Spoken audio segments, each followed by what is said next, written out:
ওরে বাবা কি ডায়ে বাবা আব্বু আব্বু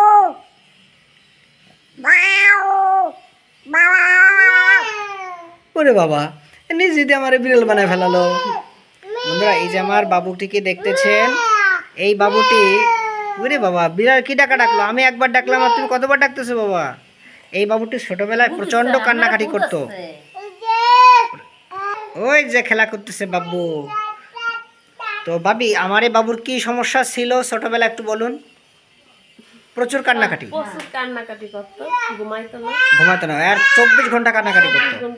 তো বন্ধুরা আমার এই বাবিকে আমার আর এই সুন্দর এই ছোট্ট বাবুটিকে দেখেছেন আপনারা। আমার এই বাবুটি পলাইছে, পলাপলি খেলতেছে, এখন ওই যে খেলা করতেছে। খুব দুষ্টু মানুষ, খুব নম্র ভদ্র দুষ্টু মানুষ আমার আব্বা। তো আমার এই আব্বু এখন 100% ভালো, সে কান্নাকাটি নেই তাই তো? কিন্তু এখন আসছেন কি সমস্যা নিয়ে? একটু বমি ভাব, আচ্ছা গ্যাস আর 12 মাসকাল ঠান্ডা আর একটু লালা ঝরে। লালাটা পরে কখন ভাবি? বিকাল 3টা থেকে রাত 8টা পর্যন্ত খাই। ওইরকম লালা ঝরে, এই টাইম ছাড়া রাত্রেবেলা যদি ঘুমায় পড়ে আর লালা ঝরে না। আচ্ছা, এবং এই বাচ্চার অতীতের কথা বন্ধুরা আমি বললাম যে প্রচুর কান্নাকাটি, এবং ওর বাবার আছে হলো ডাইন পাশে অবাস ভাব।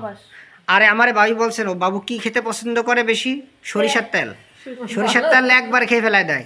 বন্ধুরা আমি আজকে লাইকোপোডিয়াম দিয়েছি।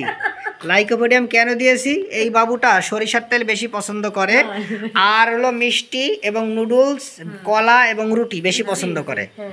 আর দুধ এবং ডিম বাবু খেতে চায় কিন্তু খাইলে পেটে সয় না বাবু। এবং বাবুর ভয় আছে, সব কিছুতে ভয়, প্রচুর ভয় করে। তো কুকুরে ভয় করে, যে কোনো জোরে শব্দ শুনলে ভয় করে, তাই তো? এবং বাচ্চা গান বাজনা খুব পছন্দ করে। যদি মনে করেন যে বাচ্চার আপনারা নামাজ পড়েন, বাচ্চা আল্লাহ আল্লাহ করে, তাই তো? মানে ধার্মিক টাইপের বাবু, ছোট মানুষ তারপর ধার্মিক টাইপের। এবং আপনার আছে একটু চুলকানি আছে, এবং বাচ্চার মানে পায়খানাটা মানে পরিবর্তন হয়, মানে এক এক সময় এক এক প্রকার পায়খানা হয়, কখনো সাদা, কখনো লাল, কখনো ফেনা ফেনা, কখনো আম আম। আর আম যখন পড়ে প্রায় দেখেন সাদা আম গেছে, তাই তো ভাবি? হ্যাঁ, আপনার এই কেসটা যদি আমার জুনিয়র ভাই বোনেরা এবং জনসাধারণ দেখে তাদের মনোবল বাড়ায়। আপনার কোনো সমস্যা আছে ভাবি? আচ্ছা, আর ছোটোবেলা থেকে বাবু তো কোনো বুকের দুধ পায় নাই। বন্ধুরা আমি লাইকোপোডিয়াম দিয়ে আর একটা কারণ এসেছে, বুকের দুধ ছোটোবেলা থেকে পায় নাই। আর বাবু কিন্তু সরিষার তেল বেশি খায়, এটা একটা আনকমন কেস। এবং আমার এই ছোটো বাবুটিকে আমি কি দিলাম? আমি আজকে লাইকোপোডিয়াম দিলাম 0/1 0/2। এতে দেখবেন বাবু আরও ভালো থাকবে এবং সুস্থ হয়ে যাবে। লাইকোপোডিয়ামে দেখবেন অনেক সুস্থ হয়ে যাবে বাবু। তো আমি একটা কারণ হচ্ছে ছোটোবেলা থেকেও কী হয়েছে, গরুর দুধ, ছাগলের দুধ বা কিনা দুধ, তাই না ভাবি? এরকমের কিছু খেয়েছে বাবু। তো এতে বাবুর কিন্তু পাকস্থলীটা দুর্বল, আপনারা জানেন। আর আপনারা জানবেন বন্ধুরা, খাদ্য খাবার কিন্তু আমাদের পাকস্থলী থেকে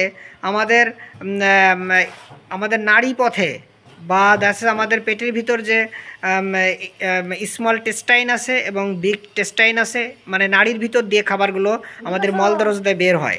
তো একটা মানুষ যদি 5 ফিট 5 ইঞ্চি হয়, কিন্তু আমাদের নাড়ি পেটের ভিতরে যা থাকে তা কিন্তু তার থেকে প্রায় 6 গুণ, মানে মনে করেন 535 থেকে 36 ইঞ্চির মতো নাড়ি থাকে। তো এই নাড়ির ভিতর দিয়ে খাবারটা যায়, এজন্য ঘোরাফেরা, খাদ্যাভ্যাস, ঘুম, ব্যায়াম এগুলো অতি জরুরি আমাদের মানুষের। ঠিক আছে, আপনারা কেসটি দেখে নেবেন। এই বাচ্চা সুস্থ আছে এবং আরও সুস্থ থাকবে। খুব খুব দুষ্টু বাচ্চা আমাকে, খুব।